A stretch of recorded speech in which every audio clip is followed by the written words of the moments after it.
Well, I'm in Brandon, Florida, and I was just passing through. I know it's one of these old historical markers. I haven't filmed one of these on my channel in forever. I didn't even know this one existed. So it's right off here, this cemetery, the Limona Cemetery. And I thought I'm going to stop off and film it quickly. And it's here in Hillsborough County, as you can tell. Limona, founded January 12, 1876. Lakewood Drive, part of the old Seminole Indian Trails, led to Fort Brooke and Peace Creek. In 1876, Judge Joseph Gillette Knapp of Wisconsin settled the name Limona after citrus trees left by the Spanish. In 1877, the Elgin Watch Co. formed Limona Park Association for a winter retreat. Surveyor E. Pratt wrote, "The land was best in Florida. High, dry, beautiful lakes, clear, soft water." Knapp established a cemetery, a church, school, and in 1878 a post office. In 1881 he proposed Tampa Historical Society. That's right here in this busy corner if you want to find it. But I love finding these things. These are so cool. And you can tell this one's been here a while too. But I just want to show it. I don't think I'm going to go through the cemetery.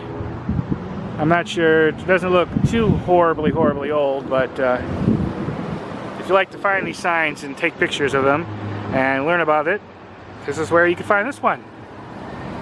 Alright. Thanks for watching. Bye everybody, bye. Quick little video. There's probably not that much interest in this, but I like these things. I think they're interesting. I think they're cool. I went to go check out the cemetery. That's where the sign was over here. And here he is, the one who that was mentioned in the historical plaque.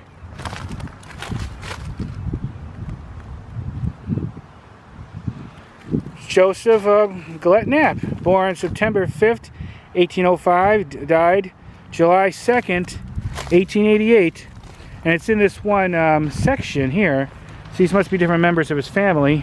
I see other members of the Knapp family, probably his wife and children, I bet. And over here is, they have the last name of Keller and Libby. And it looks like they passed early 1900s, some up to 1960. Like here's Fred Libby. He passed in 1921. And here's looks like husband and wife. Flora and Fred Keller, they both passed in the 1960, early 1900s. Through his seat is vacant here, through his voice no more may cheer. Upward we cast the eye of love, lost to the earth but safe above. There's really cool sayings here. Sleep on, dear friend, and take your rest. They mourn your most who love you best.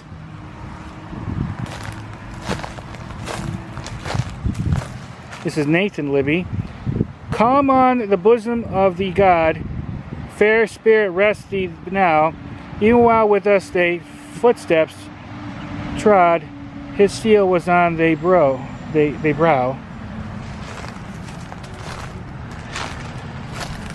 This is Susan Libby. Dust to its narrow home beneath, soul to its place on high.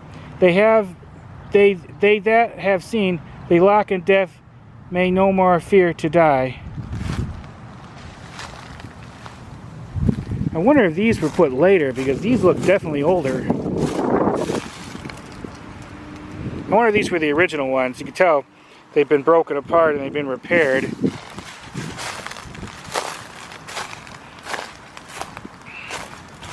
Quite interesting. Lone are the paths and sad the bowers, whence they meek smile is gone, but on a brighter home than ours, and heaven is now than home. So these has to be all the members of this family. These had to have been the original ones. These over here are old, I think are not as old as this, the way it looks for the years, or some of them. But that's the main one. He's the one, like I said, I read in the sign. I don't know anything about them, or this cemetery, or this area. I was just passing through, on my way from someplace I just vlogged onto another. But I wanted to show this. I think this is interesting. I love local history about like this. It's so... people don't pay attention to local history nearly so much anymore. But okay, pretty cool. So I got to learn a little bit more about some local history here in Brandon, and so did you. I hope you find this interesting. I don't think I'm going to tour the entire cemetery. I just don't have the time. Well, that's a cool one. It looks like that one tombstone looks like a tree stump. I've seen those before, but I don't have the time. I have to get going. But I showed you this little part of it, and if you want to check it out, you know where the name of the cemetery over there, which I showed earlier in the video. Okay, any comments or questions, let me know. I'll try to look up more about this if I can, and hopefully, if you have any questions, I actually be able to find out the information that you want. All right, thank you for watching. Bye, everybody. Bye.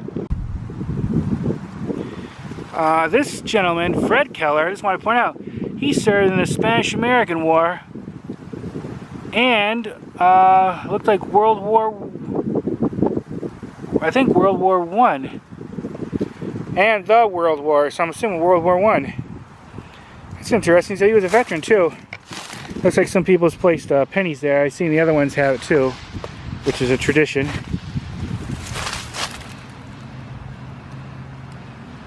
Looks like he was a master sergeant. Says, let's see.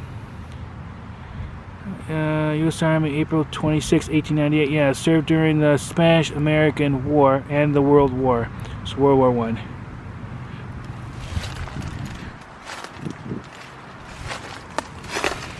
I. She wasn't, oh, she was, okay, 90 years. I thought it said 30 for a moment. Alright, just wanted to show that. Alright. Just one more final look from the outside of this little gated section in the cemetery. I don't see any signs saying you can't come in here, so as long as it's not a really private cemetery that's has a fence around it, it looks like you can come in here, which I think is important, because if you want to come here and pay your respects, I think you should be allowed to do that. So okay. Very interesting. Little piece of local history.